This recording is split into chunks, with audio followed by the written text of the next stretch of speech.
product track here at Hot Takes Live 3. Thank you so much for sticking around, for taking in these sessions, and for all of your insightful questions.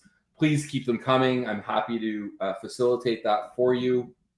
Um, After our quick lunch break, we are here with Ian Wroobel, soon to be sales director at a leader in data and AI. That's a little bit of a tease. That information will be coming out shortly. But Ian is here to tell us how we're all thinking about sales development completely wrong. Is that right, Ian? Yeah, that's definitely right. It's something I've been passionate about for a while. I've worked as a sales development rep. I've managed sales development. I've worked with them as a sales director or enterprise sales rep for the last 4 or 5 years. So something I've been pretty passionate about. That I think there's hopefully some takeaways from this. That if you're building one out or you're working with one today, that you can take away from. Awesome. Ian, I'm going to throw up your deck right now. Feel free to jump right in. I'll be back at the end to put you on the hot seat with some questions. Perfect. Cool. So I'm going to talk today about why essentially you're thinking about sales development wrong, right? And there's multiple different ways to think about it. There's multiple different avenues within sales development to think about, but I'm going to talk specifically about essentially the vision or what I think is required to make sales development successful from a vision standpoint today. So yeah, as Gary mentioned, I'm a sales director, enterprise account director, whatever you want to call me. So I'm actually in the process of leaving one company, and I will be joining a leader in data and AI. And then just a quick interesting fact: I'm actually live from London right now, so moved from Los Angeles about 2 years ago. So kind of the origin for this, and if you're kind of in the sales development world or you spend quite a bit of time on LinkedIn, you'll see there's a lot of discourse right now around lead generation, cold calling, pipeline growth. Really, that's ultimately what's dominating the conversation about how to drive sales development success. However, from my perspective, I think the real challenge of building and scaling sales development lies with the mission of the organization itself. Really, it's the focus up front of how you're actually building the organization. And I think the talk today, or my perspective today, obviously will be a bit different in the sense that I've never fully built sales development organizations, but I'm hoping to give a bit of a different perspective as someone that's worked in them, managed them, and ultimately worked from an inside and field perspective with sales development. So hopefully it's a bit of a different perspective. But what I've noticed from kind of my time in doing this is there's a misalignment with business goals. So lead gen versus development are sometimes at odds. And what that effectively means, or a good example of this is within a sales organization, I think there's essentially two primary functions, right? One is driving new business, and one is developing your reps for the future. And inherently, right, you can do both at the same time, but inherently, I think there's certain things that are at odds with each other. A good example, right? If I have a sales development rep create or set up a discovery call and I bring on an AE, immediately that AE is going to want to jump in, take over the conversation. And to their credit, they're probably more knowledgeable of the product, the industry, the customer. But what that effectively does, though, is it leads to probably better quality of that call. Ultimately, it's probably going to go in a better direction, having someone who's more experienced take it. But at the same time, you're then also having somebody that set up the call not necessarily get the same value in terms of being able to basically learn from that situation. Second thing is ultimately I've seen quite a bit of blurred lines between quality and quantity. I think there's a big need to treat sales development like you would a sales organization. Ultimately, that's how you're going to get sales development reps really, I think, bought in and trained up in the way that you ultimately want. Sometimes, again, back to the first point, right? There's some overlap in terms of lead gen versus development, right? As a development perspective, more at bats is great, but from a lead gen perspective, you could be wasting a lot of time on poor quality leads or things that don't turn into opportunities. Sales development seems to be one of those organizations where there's constantly changing priority structures and metrics, and I think that's one of the biggest things that's leading to an issue of quality and focus. And then the biggest thing, or one of the biggest, right, is the lack of enablement and coaching. I think this is the organization where you need the most of this, not necessarily just giving them the opportunity to come in and just, figure it out on their own. And I think it's one of the things just massively hurting businesses in terms of sales development. As we kind of move forward, right? So effectively, a sales development organization could be one of your most valuable assets. It's not just another problem to throw bodies at. I think that's sometimes what I've seen. So having a vision for prioritizing the lead gen or AE progression is the foundation to build on. And ultimately, it doesn't matter what your ultimate goal is. It could be something totally different of a sales development organization. But I think it's key to have that goal in mind up front and build towards that vision, or essentially work backwards from that vision, rather than saying, oh, I need to create more pipeline. Let's, hire some more SDRs and go at it, right? Working backwards and having that vision creates a lot of consistency throughout. The second point being consistent enablement and coaching is key to facilitating quality over quantity in both lead gen and AE progression. So being able to train up new reps coming in is absolutely paramount to being able to drive them towards whatever outcome you ultimately want within the organization. And I think there's a lot of focus of, hey, just let them hit the phones, or let's just, reach out. But ultimately, SDRs or ADRs, or whatever you choose to call them, are the first point of contact for your company and to customers. And you want them to be trained up on the industry. You want them to be trained up on not just your product, but the broader ecosystem associated with it.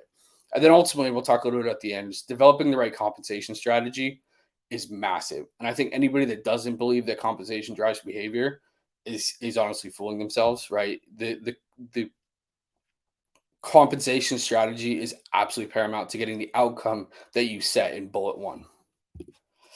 So I guess the question is why it matters, right? And to some of this it's a common sense, right?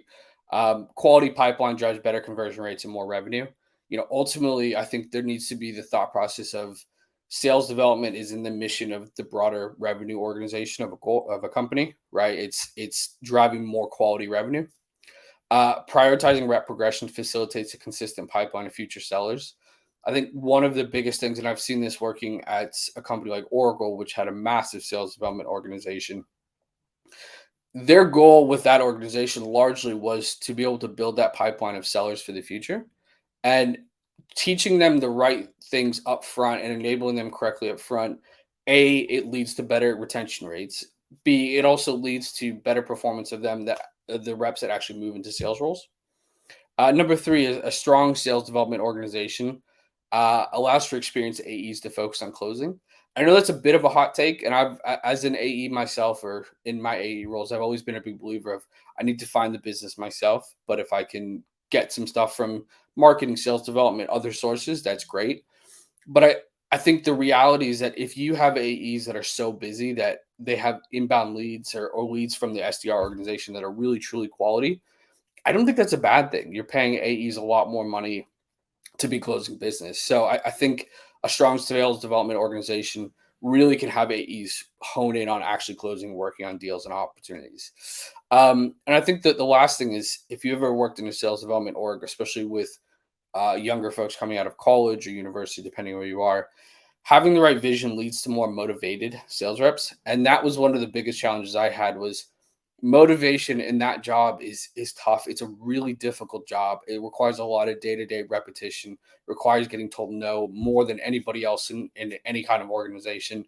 And I think finding ways to keep your sales reps motivated, I think is paramount to your success.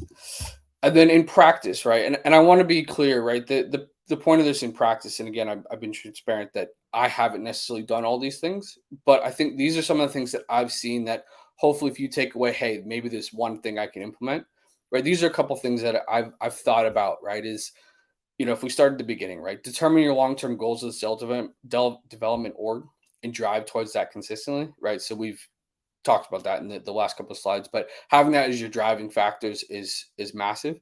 Number two is hire first-line leadership that's sold before or had a strong ability to be customer-facing.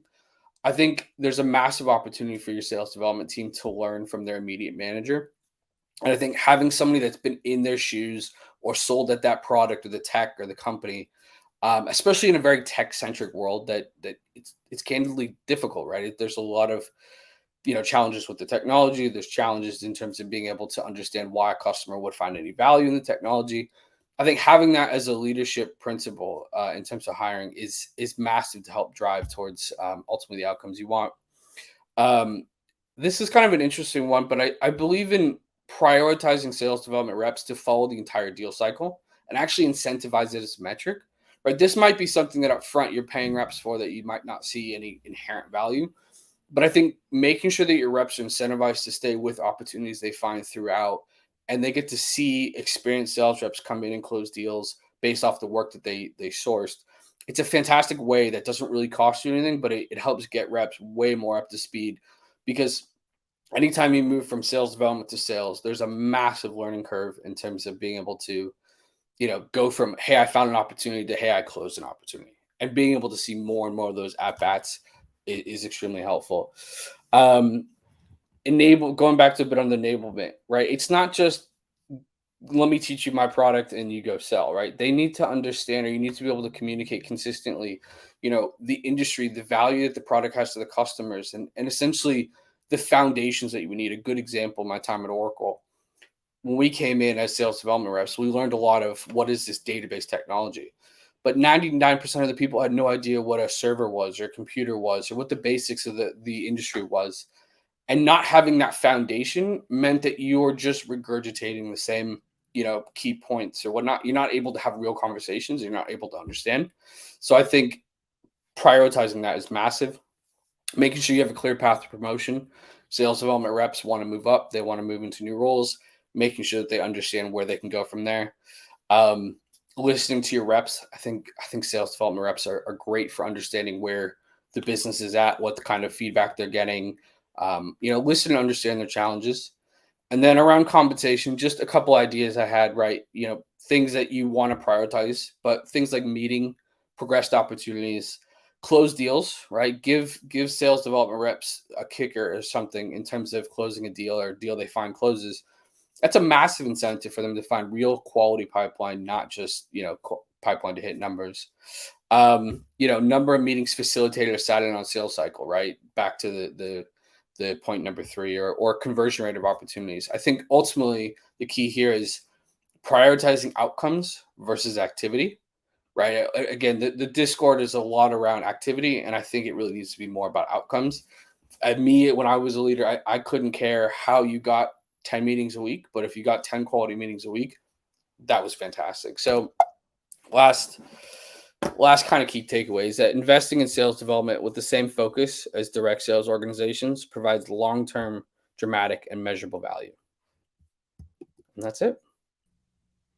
Awesome, Ian. Thank you so much, bud. We got a few minutes here for Q&A. I got two questions that come top to mind. Sure. One, you mentioned about like a path to promotion, right? Yep. I found historically that many people in that BDR SDR role, so they're like super new most of the time, right? Like it's new to work type of folks, and they have a very unrealistic time frame. Have you found that in the past, and how do you manage expectations around that? Yeah, I think they do, but I also think sometimes there's no clear path to that next step that's given, right? And I think sometimes it's the uncertainty of having that, right, feeds, to your point, some of the unrealistic expectations, right? If I don't know how long it takes or what I need to do to get the next level, there's this on the back of that, right? There's the mentality of I want to get up as quickly as possible. And to be fair, I was that same way. And I think in hindsight, the fact that I had to take extra steps or I had to spend a little bit longer in roles ultimately was to my benefit. And I think, that's a challenge that you have to work, with the leadership to be able to coach to. Because when you're fresh out of college or university, it's a lot of instant gratification, right? You want to get up and move as quickly as possible. But having that clear path helps, at least set the expectation. Cool. And in the last minute or two here, I think you're bang on in terms of like people tend to gravitate towards building comp structures or management structures around activity. And really what we care about is managing to outcome, right? Yep. The tension comes from how much the rep, the BDR or SDR or whatever they're called, is in control of that ultimate outcome, right? You're trying to find like a healthy, Yes. you're trying to find like a healthy balance between like, hey, I know it takes effort. I want to reward the effort, but ultimately I care about the outcome. So here's a taste, right? On the Yeah. back end. So how do you find that right balance between those two things? Yeah. And I think there are metrics that we know lead to some of the outcomes that you want, right? Certain activity metrics potentially, meetings, right? Metrics that we use, pipeline opportunities. But I think inherently, like,